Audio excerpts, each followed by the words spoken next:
Hello. Hey there. Well, my friend, today we, me being Andy Swindler, and And you me, being Brandon McNamara.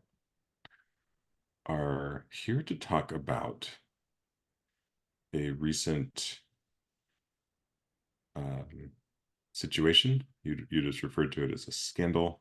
I'm sure many people are privy to. And this is the one with Harvard University and Dr. Claudine Gay. And we're asking the question today, was Claudine Gay taken down by racism? I think it's a nice, succinct way to say it. I think hopefully anyone listening has at least glancingly heard about how this unfolded. In lightning, brief fashion, Dr. Claudine Gay was the first Black woman, maybe even first Black person in general, to be, what's the word, elected, hired as the president of Harvard. It was a notable thing. I don't know what sort of tete-a-tete it fostered upon her election to that position. I've heard none about it. So for me, that is absent from my understanding. But she, along with the presidents of UPenn and MIT, came under fire during congressional hearings about anti-Semitism on college campuses. That led to me knowing who she was within a few days of that hearing, where essentially the big problem, quote unquote, was when all three uh, heads of these universities essentially, quote unquote, refused to condemn genocide, which I feel like is a slightly improper phrasing of it, but that's how it was phrased, where they were asked whether literal calls for genocide against Jewish people would violate the, the, the sort of speech paradigms, the sort of speech rules they had in place at their university, at which point they said essentially no, also adding sort of would depend on the context, which from an absolute perspective actually made perfect sense to me. I don't really understand, but it seemed at the time people were sort of like, hold on a second, what do you mean? Like you wouldn't punish anyone for saying that all Jews should be killed? Like that's crazy. Now, of course, that makes sense to me too. Both the responses, no big deal, or oh my gosh, that's terrible anti-Semitism, both made sense. Within a week or less, the president of UPenn, Dr. McGill, was fired slash resigned. I mean, in this sort of imbroglio, we all know what happened. She had to step aside. Um, she is a white woman, just for context. And then I would say perhaps almost a month later, Dr. Claudine Gay, head of president of Harvard, resigned or was asked to step out of that position into another position, mind you. She's doing fine. She's still a professor, making a little under $1 million a year. Um, so, I'm glad she's fine. I don't know what she did, certainly in that hearing, that would warrant exclusion from academia. So, but what unfolded as people, I think, were like, wait, all these people should be got. Then accusations of plagiarism came out about Dr. Claudine Gay, which started with one or two, ended up in dozens. I think by the end, there was somewhere between 40 and 60 citations, accusation of plagiarism. And throughout all that came an analysis and a suggestion that the reason her hiring was so trumpeted, and especially in light of her slimness of publishing and these extensive plagiarism accusations, that she was, I think some people full on said that she was, quote unquote, quite obviously a diversity hire. And there's here is DEI in action, that sort of thing. So pretty much as this maelstrom of trying to get these women continued, somehow the president of MIT, by the way, skated through this just like no problem. Um, all of this just whirlwinded around Claudine Gay, so that well over almost a month later, I think, she was let go. But a lot of the response post hoc was, in defense of her, was this was all, and I'm summarizing poorly or broadly, this was all a racist plot to get rid of this Black woman. And this is the world that Black women have to face, where they have to be perfect to get anything, was kind of again, I'm painting very broad strokes just so people kind of recall This isn't that far in our rearview mirror, but the way the news cycle moves on could have been 4 years ago, for as far as we know. Um, And so one piece of context that may be valuable in terms of that actual what she said in the hearing yeah, was that it depended on the context yeah, of the hate speech or any speech, adding that when quote speech crosses into conduct that violates our policies. yeah, yeah. Which again, and let me just say again, I at the time I was like, I don't actually think there's anything technically wrong with what she said. I don't think she handled the questioning well. I think in context, what really makes it inflammatory is Harvard's very poor record on allowing speech. So it's the worst. It's literally the worst university like in the country, according to Fire, who is, I don't know, our best approximator of free speech on campuses. What is it? University of Chicago, I think, nearby where you are, is the best for free speech, and Harvard is literally was the worst last year. So it was weird, I think, for them to be like, well, wait a second, there's been multiple 2 or 3 incidents over the past number of like decade, not all under Claudine Gay's watch, but previous as well, um, policing speech. So it seemed very strange. They were like, well, speech is speech, kind of like seeming like they were into free speech. Like speech is speech, and you're allowed to say all sorts of crazy things. Um, I think advocating for mass murder is pretty threatening personally, but especially if you're saying it to someone who is Jewish or nearby someone who is Jewish, then they would feel, I would say, threatened. If you're like, oh yeah, all of you should be killed. Um, I'm open to that being allowed. Uh, but yeah, technically, I don't think really she said anything like ethically wrong, you know? And I actually thought the fear of her has to do with a subject we won't talk about today, but the third rail. The third rail in this country is not talking about race. The third rail is talking about Jewish people.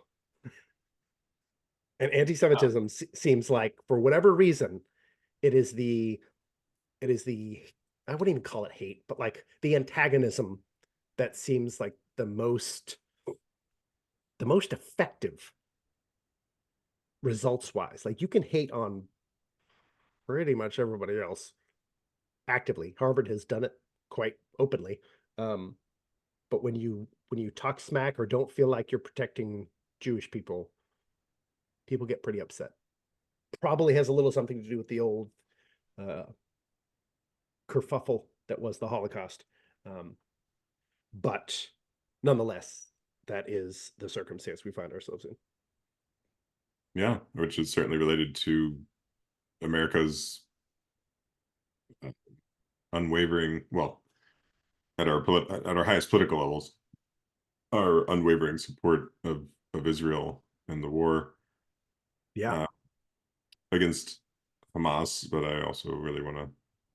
I feel like that's the headline, but I feel like it's very much against Palestine in the context of the destruction of Gaza right now. But we've already had an episode about that, and so we don't need to dip into that unless you want to respond.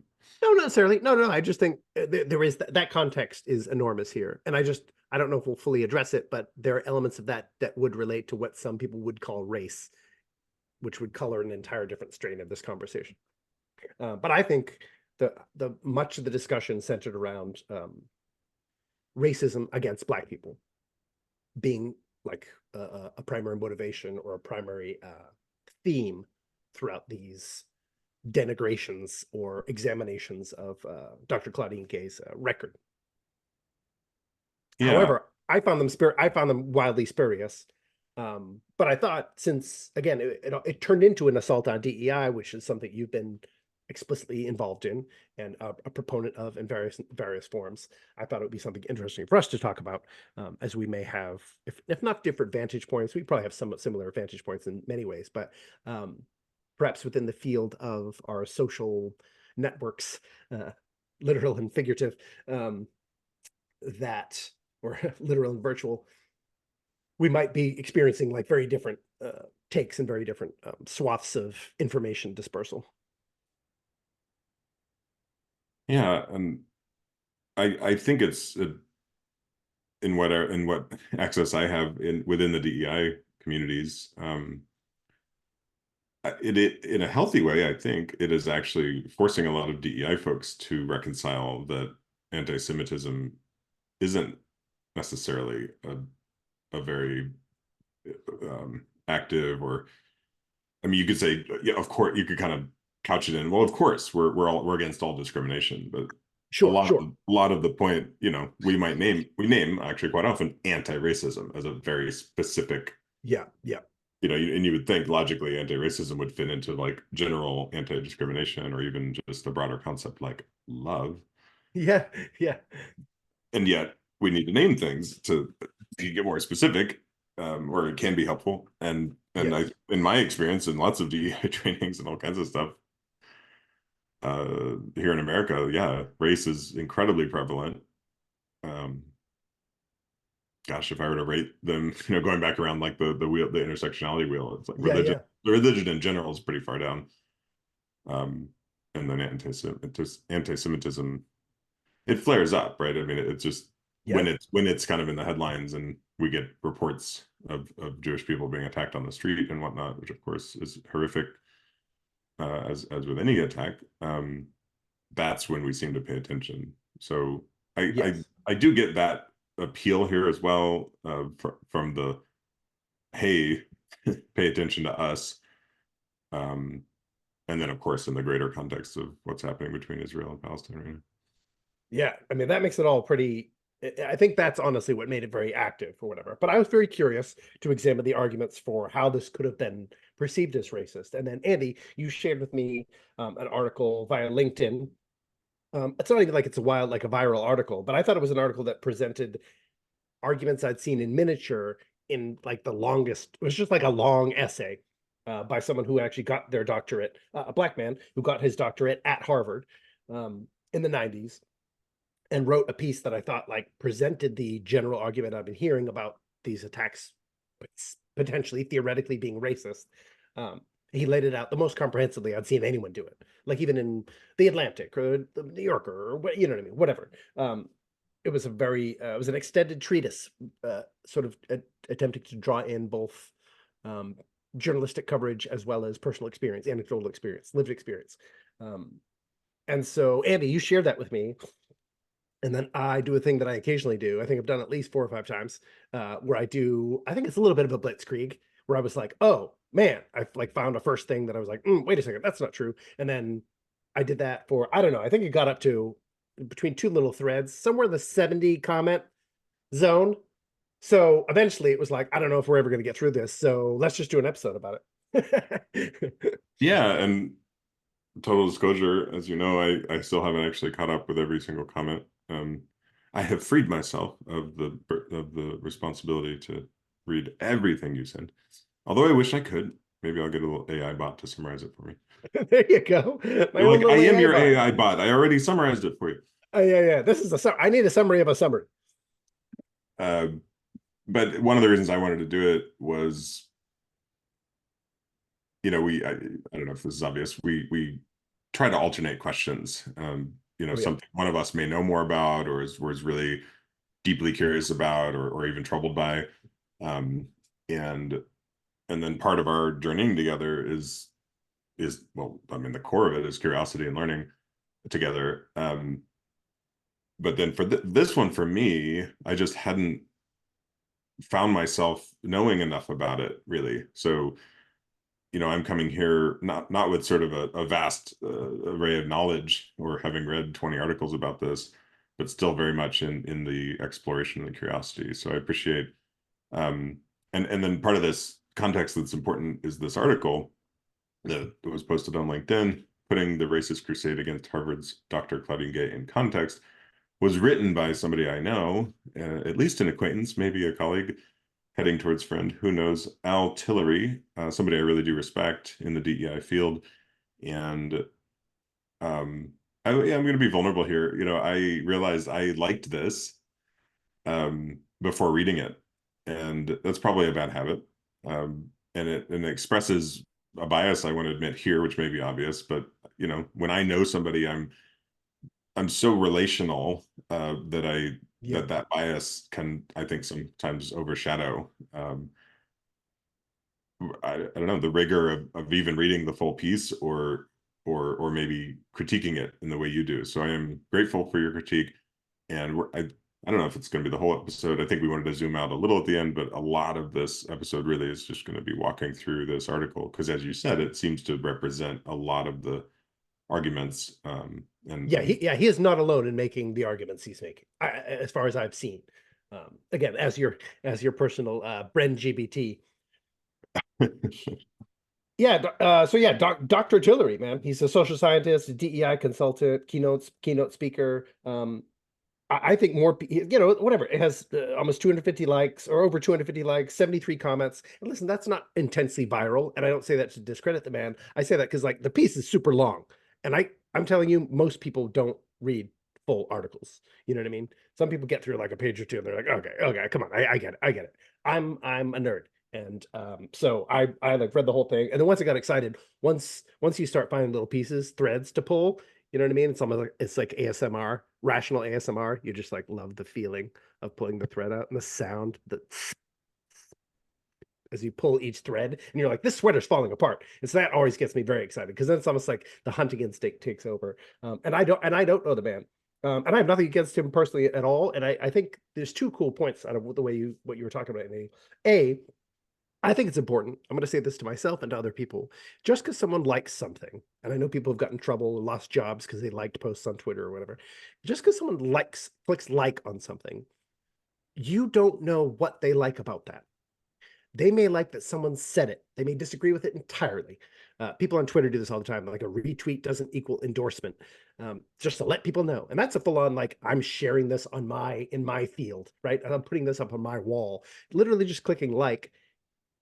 Andy knows this man. And so, of course, when he liked it, my question wasn't, Andy, what's wrong with you? My question was, because I love Andy and I know Andy, I was like, Andy, why did you like this?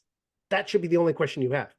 In which case, if he knows this man and he wrote this is a big essay, man. This took him, I would assume, hours out of his life to go, I need to summarize this because A, he probably wanted to process this and he felt like he could be helpful in processing it for others through his perspective, through his lens.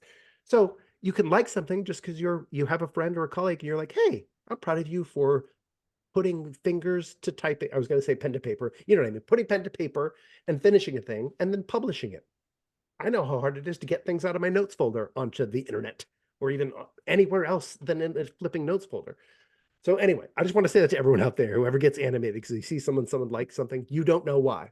And if you are irate about it, just go talk to that person. Let's go have a conversation.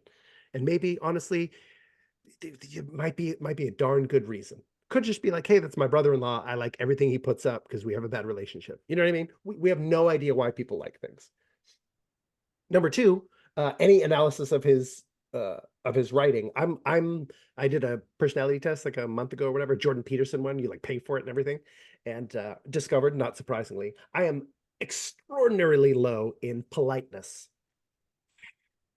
Doesn't even factor into the who I am, what I'm thinking about. I don't. well, I'm glad it's official. Yeah, listen, I'm kind and open and conscientious and all these things, right? I'm compassionate, all those things, but I'm not polite. I was like, my whole life really, I have not really seen that much utility in it. Obviously, I'm way on a on a on a side. I'm off to the side. I'm in the extremes of that particular position. Um, but since that, I'm always willing to just go, oh, let's get into the fray. And I'm also, since I'm not particularly polite, I don't care about other people being that polite to me either. So if I ever express ideas and I analyze or disagree with any ideas Dr. Tillery has placed forth, it in no way is impugning his character. At most, it would be impugning his ability to reason clearly on this particular subject. That's all it would address. It wouldn't even be a broad schematic as to his ability to reason. It was just like, oh, some people get caught in cognitive dissonance. I don't know. I wouldn't even. I'm an actor. I could maybe if I had to play him, I'd have to figure something out. But I'm not acting him, so all I have to know is that that's all I have the problem with. My problems with the ideas are not problems with him or whatever assassinations of his character. I just think it's an important thing for people to hear and people think to know generally that you are not your ideas. Well, and it's germane to this topic today Yes. because that's part of the question. or the accusation Yeah. that Dr. Gay's character was attacked, Yes. and that her personhood was attacked for being a Black woman, whether explicitly or implicitly through this whole process. Well, yeah, especially when I mean, I think the big reason it came after DEI had little to do with her, and actually had quite a bit to do with people sort of discovering that Jewish people weren't kind of included in the marginalized cohort. And then people were like, well, wait a second. Now, I don't know how many decades behind academia they are that they're just realizing this or whatever, but I think they thought, well, no, they certainly are marginalized, like just by virtue of population or whatever. Like they're a teeny group. I think the big problem, honestly, with Jewish people is just the fact that Jewish is both a designation of ethnicity and religion, very specifically, and that actually makes it extremely difficult to categorize. However, I think people were so shocked that they were kind of like, wait, this whole DEI thing sounds messed up then. If they're not in there, then that's not right. You know what I mean? And that, but it did also come across onto with like, and here's the other problem is they obviously nominated this Black woman who wasn't qualified. Now, just because she's a plagiarist, she could have plagiarized everything she ever wrote and still be qualified for her position. She could be like, this could be like one of those movies, right? Where the guy like is running away from the cops and he slides into the office and they mistake him for someone else. He ends up, leading the team to the national championship or whatever. You can be phenomenally qualified for a job while also being seemingly unqualified. I believe in that. I know it's just that's how movies are written, and that's maybe not real life, Brendan. But she could be a plagiarist, and literally her publishing history could be absolute dribble, and she could be an excellent motivator of people, organizer of people, recognizer of talent. Uh, she could be a highly functional bureaucrat. Like all these things could also be true. Um, so my presaged opinion is that it was not a racist incident, and that's looking at it as some sort of univariate motivation for a multivariate proposition. And then to say that she was a DEI hire could be absolutely true without a shade of racism involved. There's just like, oh yeah, she was elevated because marginalized people are recognized as those who need elevation, and so they trumpeted her as the first. As soon as you trumpet someone as the first Black something, you're kind of entering a bit of a quagmire territory for most people, because you're like, okay, well, okay, I know that kind of matters, but it really shouldn't matter. We shouldn't like, let's not talk about like, because then it makes it seem like she got the job for that reason. Let's just talk about her being excellent. Like, she's the best person for the job, period. The fact she's Black is also just cool. It's great. Isn't that good? That good. Look at the talent we're fostering here in Harvard. Yeah. You know what I mean? So I think It's a that's where conundrum. yeah. Yeah, I mean, anytime we break a glass ceiling, so to speak, or make history, I think that's sort of notable. And at the same time, yeah, that's a conundrum. If it then locks that entire thing into that narrative. Yeah, uh, it kind of brands it. The New York Times, Academy Awards were just nuts today. And the New York Times ran multiple headlines and put them out on social media or whatever about the firsts of, the first Native American woman nominated for acting, the first openly gay man playing an openly gay character was nominated. You know what I mean? So like there are certain sectors of society, they're pretty identity obsessed. Now for me, so for them, you're like, oh, this is like representation. It's something super important to them. But there is plenty of people in the world who like, I don't, maybe sure. I mean, I can see how that could be cool and helpful, but how is that the first thing? And then how is that helpful to that person when you're like, ooh, you fit these boxes that are right. cool to us. You're like, no, it's just this person is flipping awesome.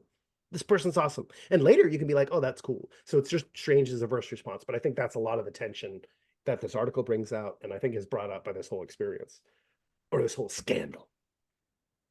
Yeah, and I wanted to, two pieces as we gradually drift down into the actual article. In preparing for this, I realized, I think, as far as I can tell, that I think maybe just this week, there was some more information revealed around the actual plagiarism process, like the actual Yes. investigation that Harvard did. And Yep. as far as I could tell, reading a couple articles, it doesn't seem very strong, like a very strong case of Mhm. plagiarism. Is that your assessment at this point?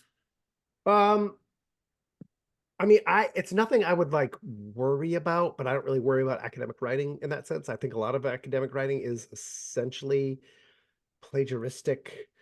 I guess it's all about citation. Okay, let me just say it this way. I think academic writing is kind of, let me say it crudely. I think it's kind of stupid. So I think the idea of just being like, so many academic articles I've read, especially in this sort of like social science realm that she deals in, um, is talking about what other people said. It's like a form of like academic journalism. And then you sort of try to synthesize what other people have said too, but it is so much like, it's just this weird collection of like what other people think about things. And I found this annoying too when I was in high school, grade school, high school, college. Like I was like, there's this desire for us to just like regurgitate other people's perspectives when I'm much more interested in someone's like unique perspective. And whether it coincides with somebody else's, cool, interesting. I'm sure, and whatever motivated you to think this was maybe from there, and that's great. Um, the the citations were that I've seen the side by sides were extensive enough, and that there were multiple publications, and they weren't even there was multiple works that weren't cited in either quotes, even though they were quotes, and she used like very specific dense language that someone else said. Now, I don't write in that field, so maybe that dense language is actually kind of boilerplate, but there was lots of regurgitations of other people's things in multiple paragraphs in her doctorate, and then in other couple other publications. So it certainly was plagiarism by any traditional definition, just like we talked about insurrection. It absolutely was plagiaristic. Like she absolutely took other people's stuff and didn't credit them. And you can even do like citations at the end of academic writings where you're sort of like, these people informed things, like I should address them. Like this happened, Supreme Court Justice Neil Gorish, in a book he published. People were like, he plagiarized from this and this. And he didn't credit the people that he was accused of plagiarizing from, but he credited the sources that those people referenced. And this is, you can see the problem with academic writing, right? So if someone essentially quotes and synthesizes someone else's information, and you quote the synthesis of that other person's information, then it's just like, okay, so wait, you have to credit Jeff Buckley when you do a cover of Hallelujah? Even though it's a Leonard Cohen song, or Yeah, because he John and Cale I've and scrutinized this, but yeah, he changed like two words, or yeah, yeah. yeah. So if it goes from Cale to Cohen and Buckley, it's like, well, you didn't credit Buckley there, but no, Right. I just credited Cohen because that's really what I was talking about. You're like, but you used Buckley's phrasing, in which case, I don't know. But in her case, she didn't credit some of these people, and some of the people have come out and been like, hey, yeah, you plagiarized me. Why does no one care about this? She doesn't seem like a massively publishing person. She didn't like publish a ton though. So I don't actually think this is a huge part of her career or her success.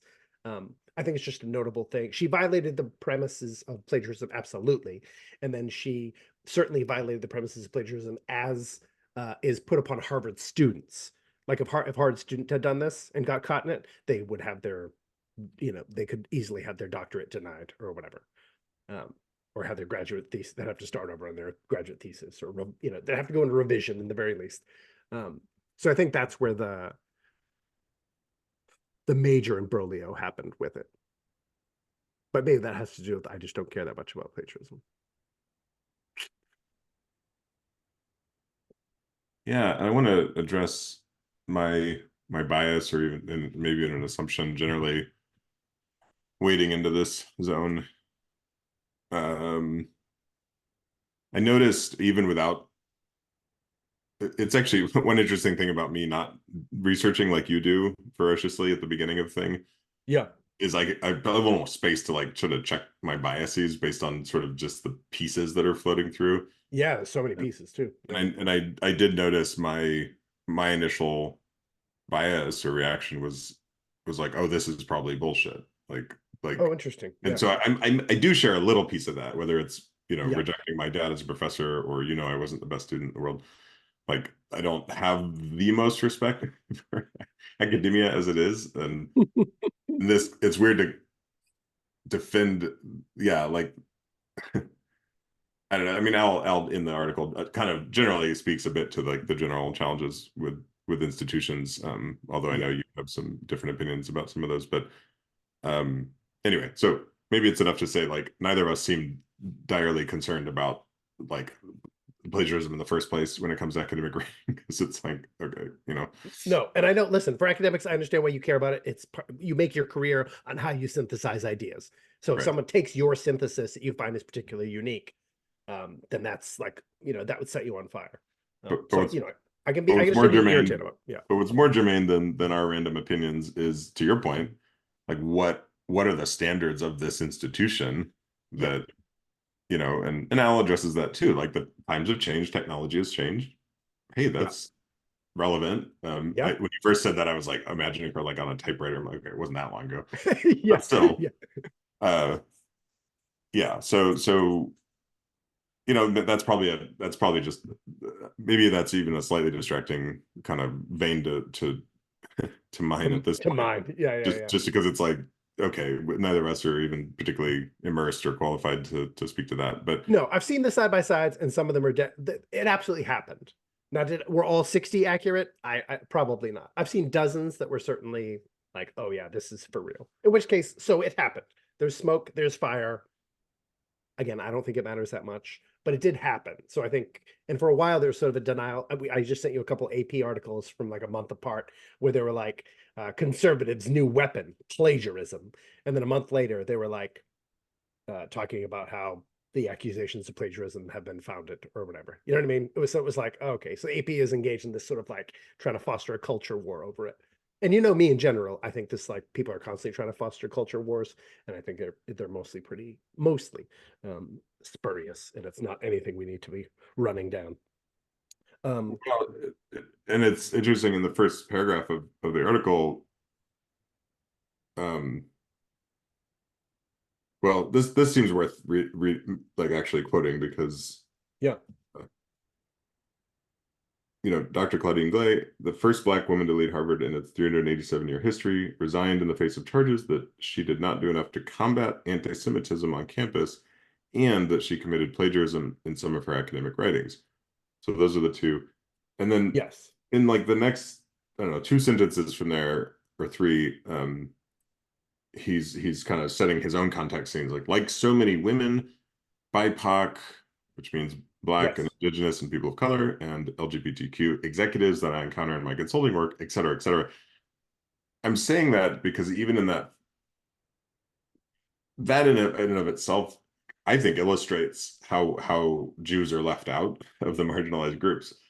They're, you know, women is its own Yep. class that's obviously, hopefully obvious. The other two are these acronyms that have evolved over time and kind of added groups to Yeah. them that Yeah. sort of seem related. And there's a billion challenges about being all lumped together and like Oh my gosh. I don't Yeah. know. Yeah. I think we've talked Yeah. about it. We can, Yeah. Yeah. but Yeah. I would say devolved. They've devolved over time.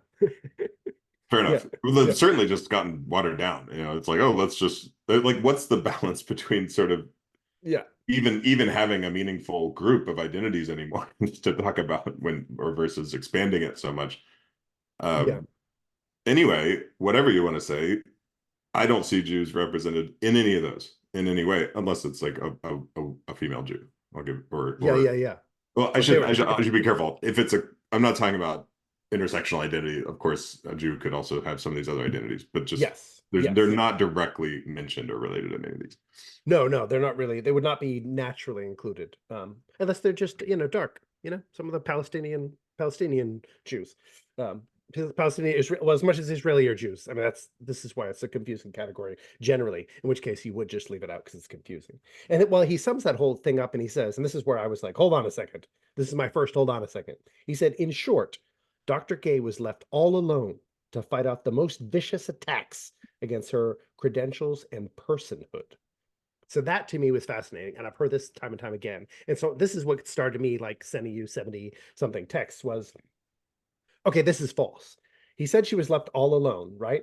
First of all, he says the most vicious attacks. Now, I don't know if he just means the most vicious attacks amongst the attacks against her credentials. That absolutely happened. And personhood. I never saw a single attack against her personhood. Never seen one before, since, to this day. So that to me was pure invention.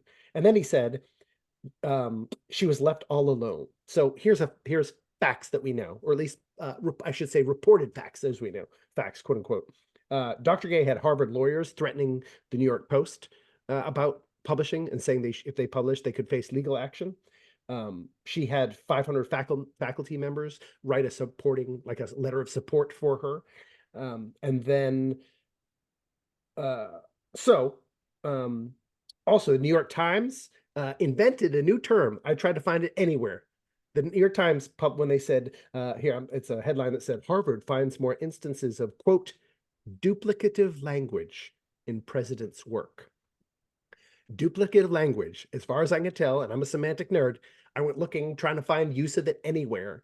It is absent. Now, of course, we know what that means, and it's actually, I think it's a very pleasant phrase. It flows trippingly off the tongue.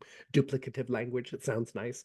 But New York Times has never used that before. It means plagiarism, but they avoided using plagiarism, which is a very specific reporting maneuver. You can't say that there isn't some likelihood of bias or desire to protect her for whatever reason. Again, the New York Times was involved with saying this is like a conservative's plot. By the way, this was a plot by people who are sometimes associated with conservative movement, who they were like, let's get rid of this lady. They said it out in the open. I'm not denying that at all. However, that's the New York Times on her side. That's 500 staff members on her side, and that's Harvard lawyers on her side. So saying she was left, in short, she was left all alone is, that was the first time I was like, wait a second, Andy. This is why I was like, wait, why did you like this? I was like, this is patently false. Like 500 plus lawyers, let's say 512 plus some members of the New York Times, let's just say six, maybe there's 6 people there out of the hundreds of people who work there. So 512, 15, 516 people were openly on her side. So in what flipping world was she on her own? There's no world. So that's, to me, where I was like, oh, okay, hold on a second. Why don't you be open to the argument generally? Oh, bypassing the bias that I thought using BIPOC or LGBT kind of indicates. I was like, wait a second, that is objectively false. Like there's no measure by which one could say all alone with that many people on your side. That would be like saying Trump is fighting his charges all alone. You know what I mean? You're like, what are you talking about? Like tons of people like have his back, and he has lawyers and he's fans, and she had obviously online, I would say tens of thousands, if not hundreds of thousands of people being like, leave her alone, you monsters, you racist monsters. So that's when I started to go, okay, wait a second. That to me is, that's like the smell of meat, the smell of blood in the water. I was like, hold on a second. This might be a doozy. But how do you feel about that? That was just like the first volley. Would you agree?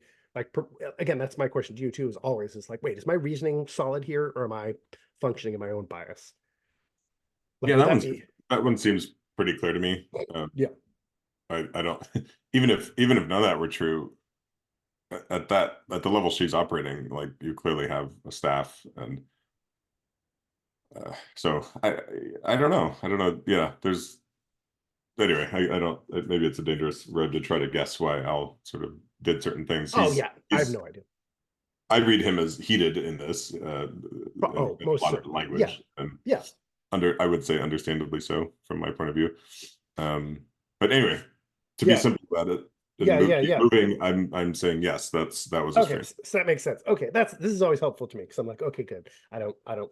Yeah, anytime I like reject somebody else's argument, I want to make sure I'm not just making another crappy argument. You know what I mean? Because that happens a lot out there in the world. People just say a terrible thing, and someone says another terrible thing to them, and then everyone feels like they're right, and nobody's right. I wonder if was his comment more about the rest of the university administration. I mean, you mentioned there's 500 faculty members. Yeah. Well, and she didn't go down. She didn't get taken down for like a month or so. So to me, I'm just like, well, they fought way harder for this black woman than they fought for that white lady. Mm-hmm. I mean, that white lady went down in like 5 days. I mean, at this point, I think people tabulated it was somewhere around $1 billion in donations to Harvard that were being like withheld unless Claudine Gay was relieved. I mean, as much as it might be ideological about all these other things, $1 billion on the table, it could just all be about the money. I mean, to me, that is the most tenable thesis. Has nothing to do with racism. It's like people got mad, didn't like what she said, and we're in that sort of world right now where it's like, I don't like what you said. I don't like this at all. You gotta go. I mean, it's flipping cancel culture, right? And that could be a mixture. Sure. Oh, absolutely. I guess I would assume there are racist donors at Harvard for a variety of reasons. Oh, probably. Yeah. And maybe look, I mean, that's probably the trigger point here. And I think maybe even part of Al's argument is just that there's this underlying current or desire to get rid of somebody that we could say is rooted in racism, and so there's just extra pressure. It's like, I mean, Yeah.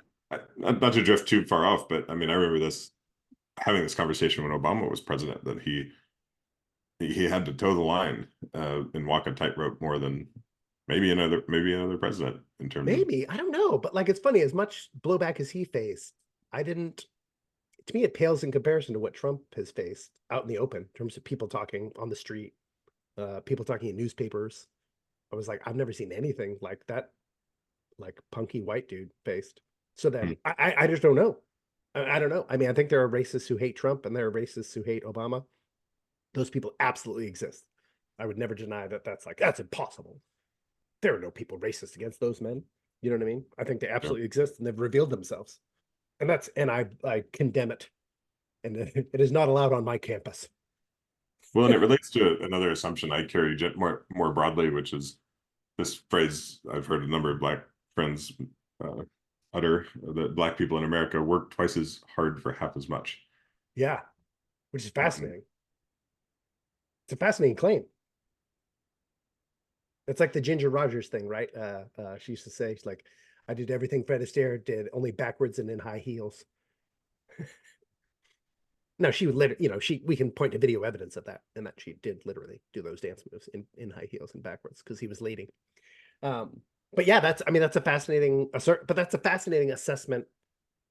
And then you would have to ascertain whether it was true. And then if it's not true, it still can have functional effect if you believe it's true, and therefore you're carrying yourself as though it's true. And in this case, this is one of these great things where it's like, hey, if she was this crummy as an academic and she still got to be president, in some ways you're like, again, this is one of those signposts that things must be going well racially if you're hiring like relatively crummy academics. I think we brought that up. This idea that when everybody gets to be mediocre, then we've sort of achieved something. Now, I want to be careful because I'm not suggesting she's mediocre. No.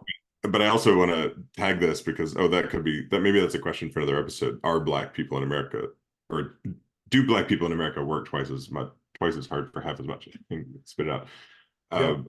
But in Al's article, I mean, he has this whole chart of publications and says that Dr. Gay was number 3 in total number of publications, number 2 actually in citations of those publications at time of appointment. So are you just relating the plagiarism as a knock on her academic career? Yes, well, and the thing I sent you too, that there were other Harvard professors who were up for this position, who were had far more citations. I mean, like 64 publications, and there are hundreds of citations. Other Black women as well. So has nothing to do. It's not a racial thing. This is what a lot of people highlighting. But I'll find her name at some point. But she was kind of more quote unquote conservative leaning. And we know Harvard is not diverse in that realm, or academia presently is actually phenomenally non-diverse in that realm. So it was really just in relative. But again, I don't know, this woman with massive citations she could be a total nerd, Andy. Oh God. And I'm saying Dr. Gay might be and we've seen this time and again, whatever, this is like the Malcolm Gladwell outliers thing, right? You can have wildly proficient people, but someone is more charismatic.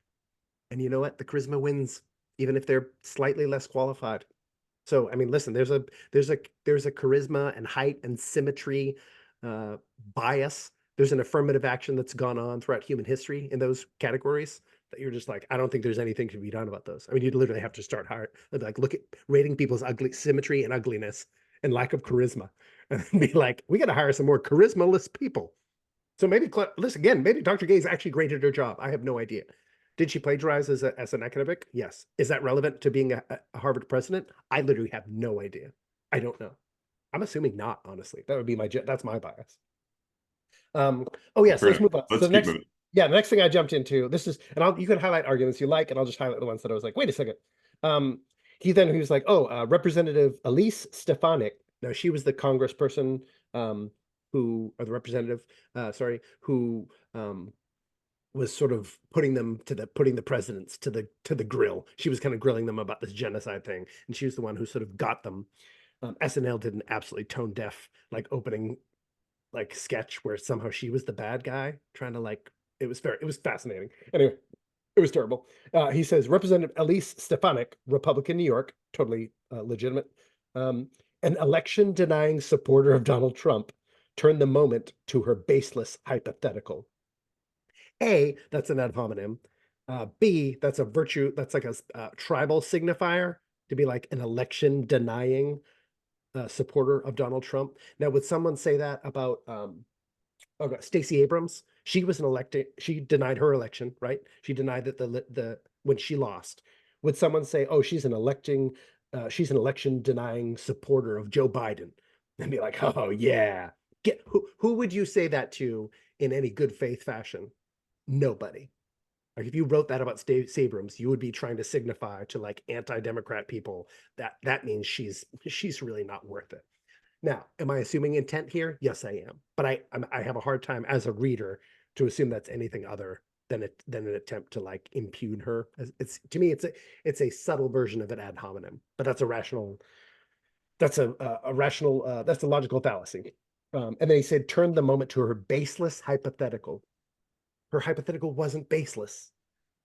Like we were we were literally a week or so after there had been pro-Palestine protests in which phrases, especially from the river to the sea, had been chanted, which people consider, I think, tenably. When Israel says it, I think it's genocidal. When Palestine says it, I think it has genocidal tone to it.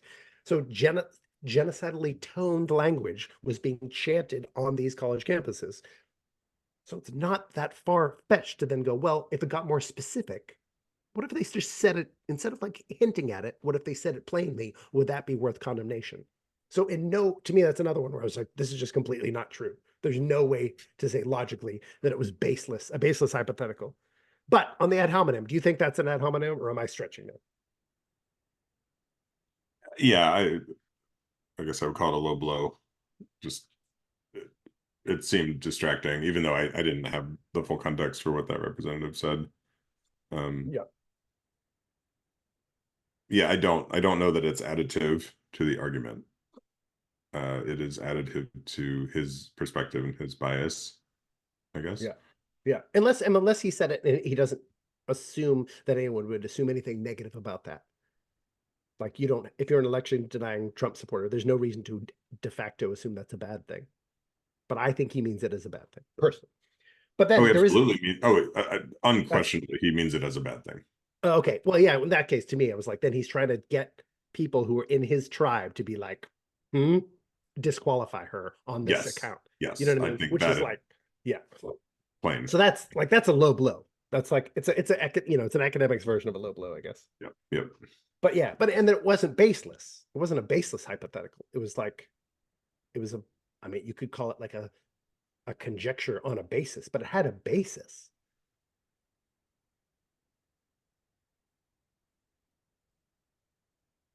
Yeah, I mean, we've talked about this, I think, on the Palestine episode. It's Yeah, yeah. like I truly don't think everybody means genocide when they say that, I don't and, think so either. and clearly there are some people who do. So Yeah, all it's things can be true. it's in there. And then he said this, I thought was interesting. There is now debate at Harvard, MIT, and other research universities about whether the free speech absolutism that has prevailed since the middle of the 20th century should give way to speech codes negotiated by interactions with donors, governments, and the parents of favored groups of students. Now, at the end of the piece, spoiler alert, he comes out in favor of this, where it sounds right now like he thinks it's bad, but he comes out in favor of it. He thinks people they should have speech codes negotiated by former, at least alumni, because he himself is like in favor of more stringent speech codes. Well, But that's it. I mean, maybe the distinction there is who's determining the speech codes. But here it seems to be yeah, tying it to money again, which which is is, but isn't that why you donate? I mean, I know like that seems like a very reasonable correlation to me. Yeah, Not that I think money should dictate No, oh speech. no, no, I don't like it. I just think it's typical. Yeah, yeah, Yes, yes. yeah, um, yeah, I think we're aligned on that one. yeah, yeah. And then Harvard, he's like, as though free speech absolutism is relevant to Harvard, seems insane to me. Fire, as we mentioned before, Harvard gets the worst score ever in Fire's college free speech rankings. And at least as far as I know, I've looked for other people who rank this sort of thing. They seem the most comprehensive in terms of like actually collating incidents as well as polling students. Is, you know what I mean? It's like it's a multi-pronged, it's beyond polling. It's a multi-pronged attempt. I think they do a good job of being bipartisan. And I was like, well, I don't know what you're talking about in terms of free speech absolutism, because that's not the atmosphere at Harvard.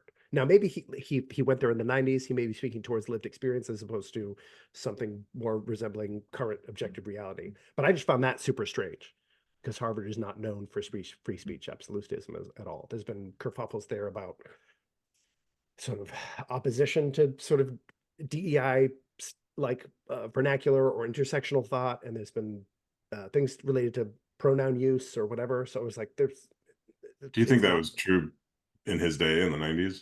I don't know. I would not be shocked if it was more free speech friendly there then, because I think in the 90s, I would actually even say 7, 8 years ago, free speech was like a bipartisan rallying cry. It's something Democrats, Republicans, progressives, hardcore conservatives, far right, far left, libertarians, literally everybody agreed on. I think only in the past 7, maybe 8 to 10 years has that become like there's been a schism where freedom of speech has kind of been referred to as like a conservative or like a even sometimes like a far right, a rallying cry of the far right kind of thing. Um, Yeah, and I mean he references a Confederate flag. I think when he was in school there, a yeah, Confederate flag yeah, being defended, being put up by a student, and then Harvard defending that was a form of free speech. yeah, yeah. And Which I don't know. which In I'm this done. moment, I'm noticing myself as part of our journey together is I think learning and tracking our biases and growth and all the things. Yeah, I'm noticing as I read this and it's just in this moment being like more purely in support of free speech than I think I have in the past. Um, yeah, and I think part of that is my association with DEI and anti-racism and the idea that of being completely immersed in the idea that hate speech can be a form of trauma and hmm, re-traumatization. sure, Um, and I think that's still true. And it's just a fascinating conversation to keep having. I mean, we had at least one episode, if not a two-parter, on free speech a while yeah, back, and it's weird. It's like a conflict in me that I want to keep sorting through because I really do believe in healing and but at the essence of that, I'm actually in this pretty long course with Thomas Hubel and spiritual healing journey, and a lot of what he talks about is like when we're triggered, it's like some outer force meeting an unhealed trauma within us, hmm, and that's really where the trigger comes from. And hmm, so, theoretically, they would get to the point where we've done so much healing that we're no longer triggered by that external force, yeah. which would be in huge support of just total free speech. Yeah.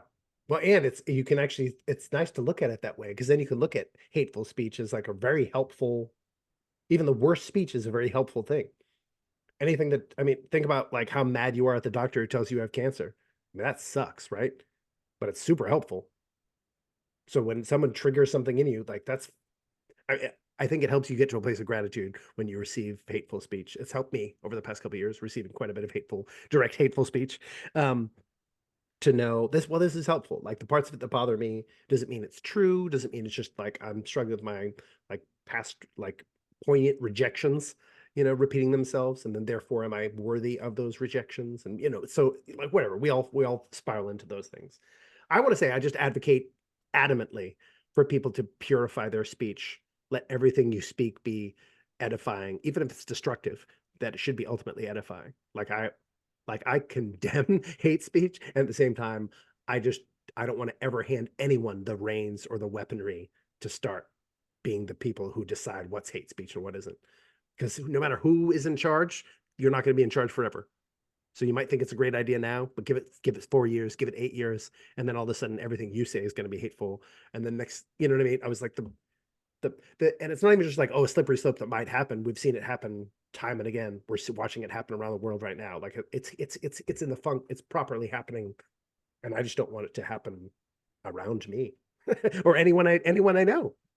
I that's well said. That's helping me sort some of this out actually.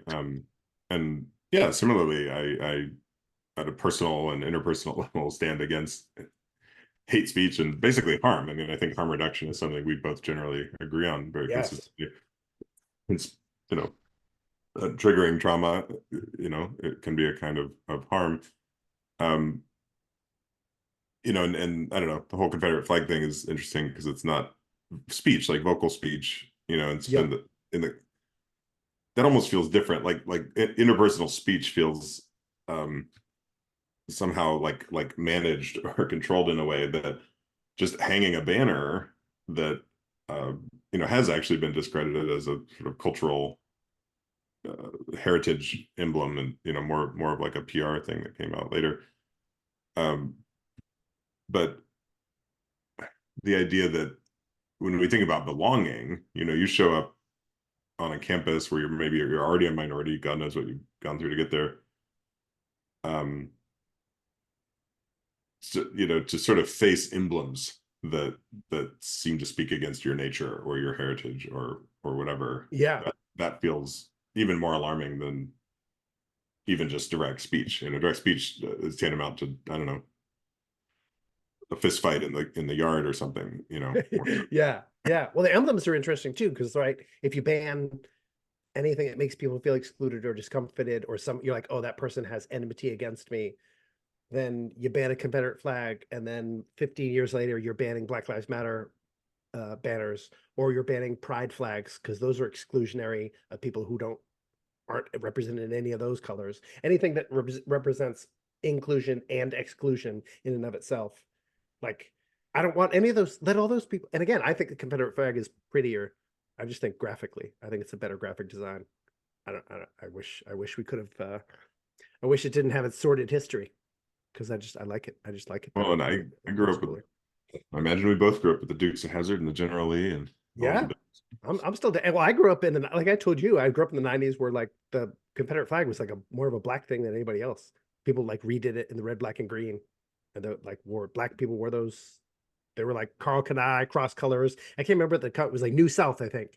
And so I grew up around black people wearing the Confederate flag in red, black, and green. They just reclaimed it, same way as they reclaimed the N word. They're just like, cool, cool, that's mine now. Taking it. I'm culturally appropriating the culture that tried to enslave me, which again, it's a potent case. Well, I want to skip to bring us back to the article. I Yeah, want to take the liberty of skipping to the end, to the spoiler alert, because I think it's yeah, germane to what you were just saying.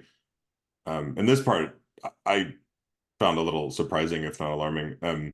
yeah, So I'm going to quote this one as yeah, someone who has long advocated for more restrictions on hate speech on campus. This moment might provide the perfect opportunity for what another Harvardian, Derek Bell, called, quote, interest convergence, whereby enacting new restrictions on phrases like from the river to the sea and calling Kathia's terrorist scarves will finally allow us to ban other forms of hate speech and fighting words. yeah, So that, to me, it's not even just the sort of fear of the slippery slope you're describing. It's like, oh, no, we're going to go ahead and use that as leverage to justify this. yeah. Which I mean, to me, that's a horror show. That's like to me, that's like, and this kind of happened after the hearings too. I was like, oh, okay, well, what we should do out of this is really double down and I'm down for what they said, and we should all be like, okay, well, hey, we believe in the absolute power of free speech. That's why it's the First Amendment. It's in there, right there in the first one. It's very important. It's fundamental. In which case, you got to go, okay, yeah, we have to all do it. Instead, people were like, nope, nope, we've got to crack down on it. And this has really been, I think, a problem of the right. This is like one of the least favorite things that Ron DeSantis ever did. Was he enacted sort of anti-hate speech laws, specifically ones targeting Jewish people. Now, I don't want Jewish people to be targeted by hate speech, but I don't want people's speech to be regulated. Keep it out in the open, first of all. Second of all, don't do that. You know what I mean? It's wacky to me to then like go, because then go, okay, cool. Like being glad that people kind of want to do it, so then you can do it for the stuff you want to do it. You're like, all right, you're revealing exactly this sort of malevolent tit for tat. I don't want you to be able to say what you say. As opposed to if someone called a keffiyeh, I have a, I don't know if it's not the black color, but it's a different. I have a keffiyeh in my closet. If someone called it a terrorist scarf, right on. Let's have that conversation. I view every insult as an opportunity to have a conversation. I am wrong 90% of the time. A lot of those people who say those things don't want those conversations. But that's the opportunity, always. Always. Hate speech is always an invitation to examine beliefs, you know? So to me, I was like, the article is full of a bunch of straw men related to that. And then it ended up there. Then I was like, okay, hold on a second. Like, what's to the point where I literally was like, oh, I wish I knew this guy. Because I'm like, what's going on? I mean, I thought this was because parts of this article were so thoughtful, but then part of it seemed very thoughtless. And then I was like, was this just something you wrote in like a 3 hour fury? You know what I mean? And then maybe spell checked it and posted up. Certainly possible. But to me, the one thing I wanted to draw back on, the thing that I kept saying was like kind of a straw man. He kept saying these racist, he said, I don't even know how many times, these repugnant racist attacks against Claudine Gay. This is a long piece. There is no quote, there is no screen cap, there is no, and he posted a bunch of different evidence for a bunch of points he was making. There's no evidence of any racist attacks against Claudine Gay in the entire piece at all. So to me, I was like, well, wait, now listen, I know this could be an own straw man because I'm setting up that this is de facto the best argument for this case. That's not what I'm saying, but it is emblematic and similar to many other assertions. Examining just this one alone, I still have yet to see repugnant racist attacks in any at all, let alone in any substantive way against Claudine Gay. And I still haven't seen any. And I was wondering if you've seen any, because I've seen the accusation of it. But at some point, if I never see any evidence, at some point I have to assume you're lying. And I definitely, by the end of the article, I got to that point. I was like, I just straight up don't think he's telling the truth here. Like, say, the only evidence he had is that it says she was accused of being a DEI hire, which is not in any way de facto an assignation, a racist assignation. I saw people making that exact assertion and then heralding the work of another Black woman who should have been hired. And so I was like, okay, so then that has nothing to do with race. It's saying she was a DEI hire because she's into DEI, like even her published work kind of inclines towards the ideology that buttresses DEI policies. And she was heralded as a diversity hire. So those things are just there, in which case we shouldn't be heralding diversity hires, period, could be a reason that has nothing to do with being like racist against her. And again, Danielle Allen was the woman's name.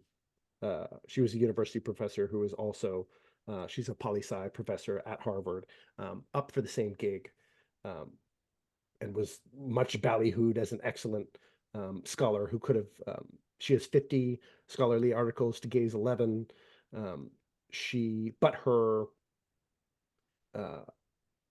she's more of a classicist. She specializes in like Greek and Roman, early modern American political thought. She's more old school, which would be probably lean towards conservatism as opposed to progressivism, whereas Gay ideology leans towards progressivism, which is associated with DEI. So then there's so many things that it could very tentatively be with evidence, whereas racism has no evidence other than she's a Black person.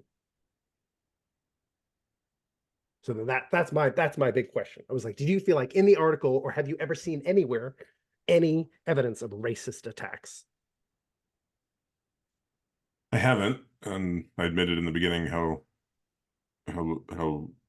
little research I've done, especially in comparison to you. So if you haven't found it, Not yet, man. I I've trust looked. there aren't many. And I know I imagine some people, and maybe we've gotten comments from our 3 listeners, but I imagine there are people who listen to some of the things you say, and just because you're not of the woke religion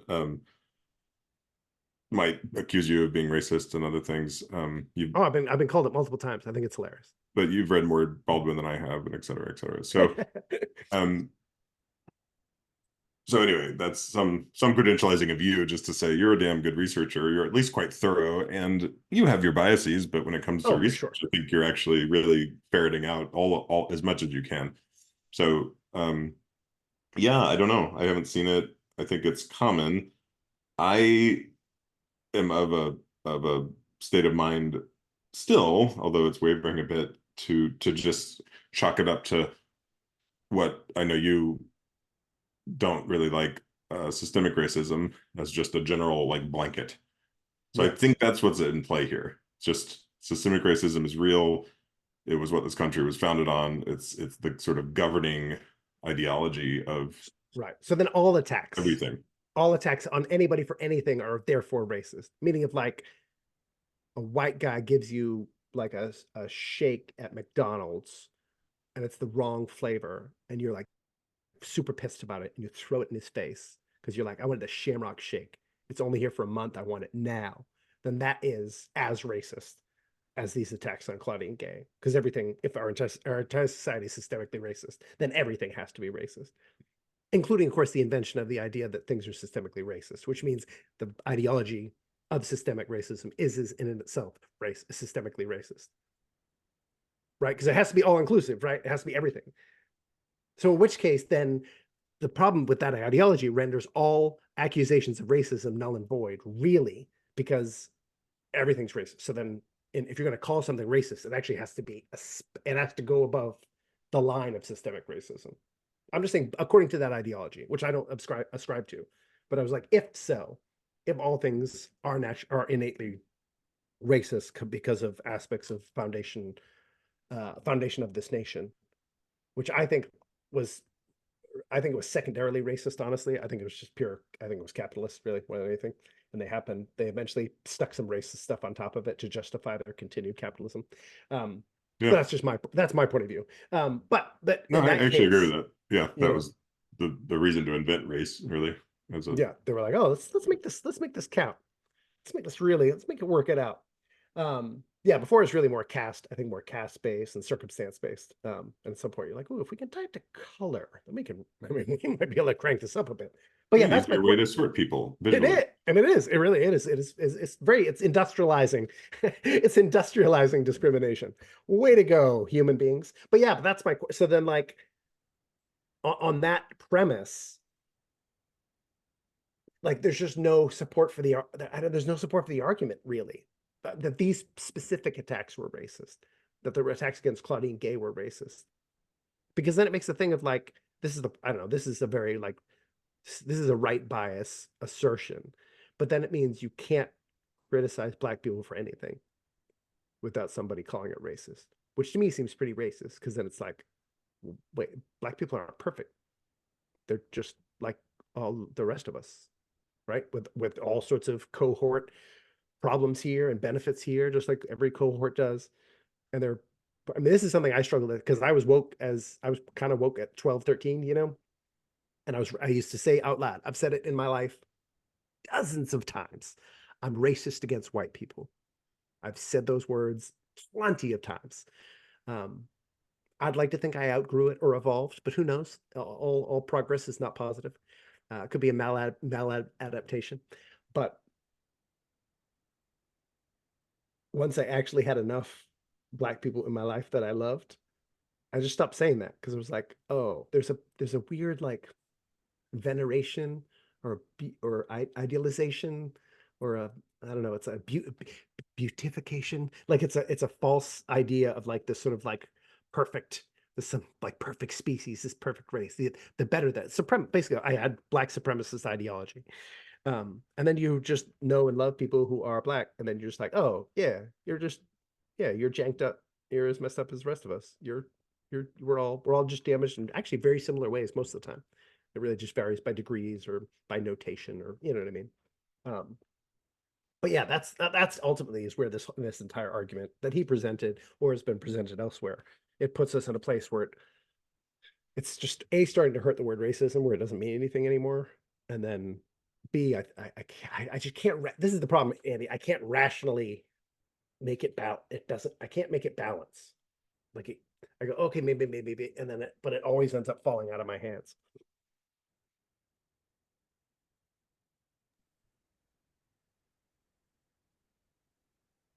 Hmm. Yeah, I think it's worth dipping back into that larger discussion. Yeah. Um, I think in your example, I mean, I think even in systemic racism, we're not sort of flattening everything. In your example, the guy at the counter was white. Yep. I think the systemic racism example would be that no, he's black. You just genuinely, or like he made a mistake, um, or even like maybe you just didn't even like, you ordered something and you changed your mind, you didn't like the flavor, and then you threw it at him. Yeah. Yeah. The question I guess I'm often asking is, and this is where it's tricky because you can't find, unless we're actually in a metaverse, like Yeah. we have one of those machines where you can actually like go on different tracks of the metaverse. Yeah. Play them Um, all out. the question is like, oh, would the same thing have happened if that person was white? Yeah. Um, and But so that's systemic that's the racism. question I'm Yeah. holding here, and I think it's great that you've brought in. Well, gee, we have some kind of the closest thing we can have to sort of corollary evidence, which is like, oh, there was another president, Yep. a female president at college who was white, that was in this. Yeah. And she was Um, gone in a week. In a week, dude. So in some ways, I was like, don't bring up racism, because then you have to go, wait a second, was this racist against white people? Why did the white lady get fired immediately? And it took you a month and a half to fire the black lady. well, I and mean, who's talking? And are we talking about? Is anybody talking about the white lady? no, she was smart. Listen, honestly, I think she was smart. She got out of the way. She was like, this is not going down. I think in some ways, like, Gay didn't read the writing on the wall, or she thought they would protect her more, or she was like, well, no, I'm going to stand by it. And hey, and honestly, for her comments to Congress, good for her. Good for her for standing by that. I stand by her comments. I'm okay with that. I don't like them, but I stand by her right to express it that way. I wish she would apply that across the board. And I wish she didn't preside over Harvard when they had hate-based discrimination, not allowing vaccinated students to to come on campus. So I was like, we can't say that she's not hateful in her own way and participated in hate-based discrimination. So, but right on. I think for her not to bow out, but when she didn't bow out, they definitely were like, okay, let's see what we can find. Now, obviously, nobody found anything on this ding dang MIT lady. I don't know what impeccable record she has that for some reason, I don't know how she just like dipped out of the way and didn't get hit with any of the crossfire on this at all. That's a fascinating episode unto itself. Someone's out Yeah. there's going to be like, oh, she's probably Jewish, dude. You know what? Stop it. Stop it. You're free to say that, but stop it. Well, and I think one thing I think you're representing, which we could say is pro-human and but anti-woke, is that this can be dehumanizing, and like not, um, well, I mean, the woke argument is often like, oh, like she has to be perfect. Basically, that's that's Yeah. that's like the woke argument. That's what people said about Obama. Yeah. Um, Oh my gosh, not perfect. I didn't even like him. Dude, I thought Alan Keyes should have won the senator race. Do oh, you remember really? that, by the way? We were in Chicago at the time and Oh, they I were was, I running. was, I volunteered for that. It was so Yeah. funny because Obama was such a shoo-in. He sent us out to volunteer for other candidates. He Oh, had that's like, I don't even know, hilarious. Yeah. 97%. I mean, I it was liked Alan Keyes. I was an Alan Keyes fan. I that remember doesn't that. surprise me. And I remember at the time too, I thought it was super funny because like Obama was dinged for how not black he was. Just like color, there was colorist, like whatever that colorism essentially going on, where they were like, oh my gosh, yeah, the light skinned brother, he's the shoe in. Basically accused like him winning because of racism. So it was hilarious to me when he was like, he's the first black president. I was like, what? I was like 2 years ago that people were like, he's like the whiter black man who won. I was like, people's memories are, and I wasn't even into politics, but I was like, people's memories are so short, dude. I mean, I think colorism is asinine, obviously. Um, Again, people are free to express those. Free speech, man. Say it if you want to, but I'm going to argue with you. Alan Uh, Keyes was the I guess I was sort of just giggly about the idea of Alan Keyes. My understanding was like yeah, he's the guy they send in when they know they're going to lose. Oh, funny. Yeah, yeah. I mean, he ran for president. And I'm I think like, twice. Yeah, it's that bad. feels like an Yeah, interesting job to have. You're like, oh, I got yeah, this. yeah, yeah. You're like the in boxing they call it tomato can. When Okay. you're the fighter who's in there who's pretty much to lose to this hot new prospect. He was like the tomato can, but he did great in the debates. He was great. Like it was their debates were actually really good because Obama's a smart guy. I think he's a super smart. Yeah. Their debates were great. I think it was the first it was like the first was Senate. They ran for Senate. It was like the first senatorial debates I ever watched in my life. Well, so I want to close the loop on this thought about Yep. dehumanization, and Yeah. I think one of the things you're getting at is if there's not direct evidence of racist, direct comments or I don't know, any other trace of it, then all we're left with is the assumption that is what's behind all the other things that come to the surface is Yeah. underlying racism. You know, I guess I'm just holding this question like, is that in of itself dehumanizing? Because then It it is. Yeah. assumes that Yeah. like the only reason people are engaging in this way is racism. Um, Yeah. Well, and the only reason everything about you is because you're black. It reduces someone to an identity. Then it's like you can't have any problem. Like what? Let her be a fully functioning human, a messed up human who plagiarized or just was in hour 36 with no sleep and was just like, oh, whatever. It's the same basic thing, but I'm not really quoting. You know what I mean? I don't know. I don't know if she did these things malevolently. She might have just been tired. Like she just she made some rookie mistakes. She was sloppy. You know what I mean? All these just like normal reasons. she lost the race and her roommate rolled a blunt Yeah, and exactly. And next thing you know, she was like, "Oh, dang, I got to turn this in." We don't know, you know what I mean? And so to then just be like you to assume that she's listen, Dr. Claudine Gay would be classified as a black woman. She might be super into being a black woman. It's it's cool. It's an interesting, vaguely interesting part of her visual characteristic, but it's if race was invented as an organizing principle to dehumanize, then what that can't be the most important thing. So when there's all this evidence of all these other elements, plagiarism or ideology, then you're just like, it can be about those things. But it's and we have evidence of those things. So then why would we focus on the thing we don't have evidence of? That seems dehumanizing to reduce someone to an identity. Again, especially someone as accomplished and with as extensive a record as she has. I don't know, maybe she likes it, but I would actually think in some ways it's probably annoying to her. well, and the To not. other, it's odd to me. I guess another question that's emerging for me is just if we're gonna like focus on this huge assumption of racism, we're not talking about sexism. Yeah. I haven't looked. I have to assume most of Harvard's presidents have been men over the years. I would assume a dominant percentage. So I don't know. Like, why isn't that an equal or at least significant part of the narrative of Yeah. you know? Anyway. Another thing. All right, let's keep So moving. let's do it. Let's bring it in for a landing. Yeah, all right, does that get through? I don't even know It, if we got through half of your comments. oh, there's easily 56 other straw men's ad hominems and outright assertions. But hey, anyone, go read the article for yourself and tell me I'm full of crap. I'm always down for that. I don't take it personally. He really is, folks, and I'm gradually gaining the courage to do so myself.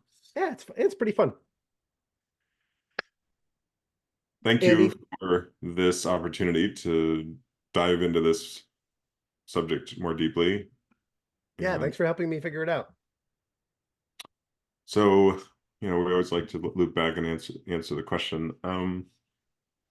Was Dr. Claudine Gay taken down by racism?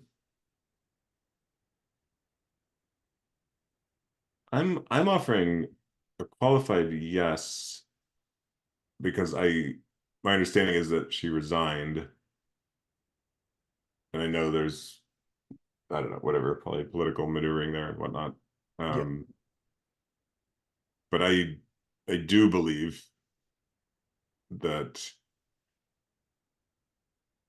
um, I do believe that institutionally, especially in old guard institutions, we haven't done enough to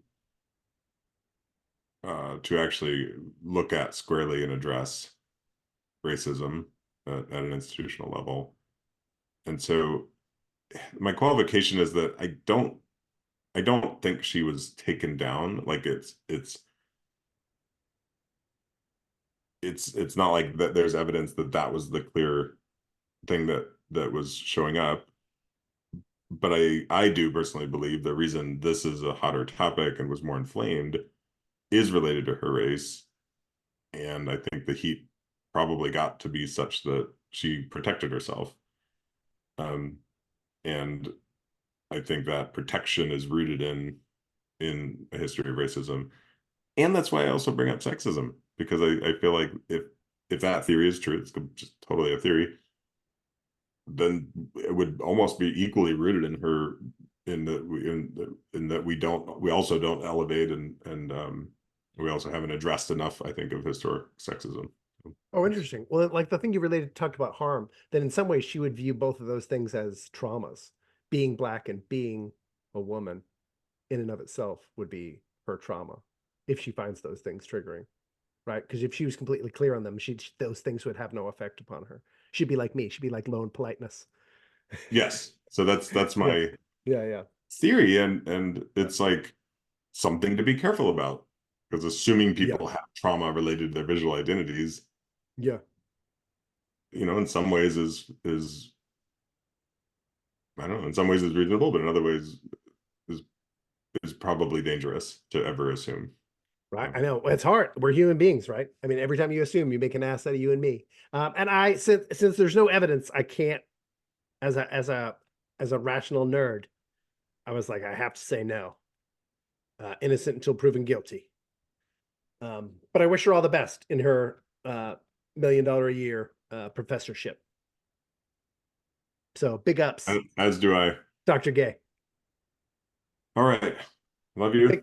big ups, Andy Swindler. Love you, man. Yes. Talk to you soon.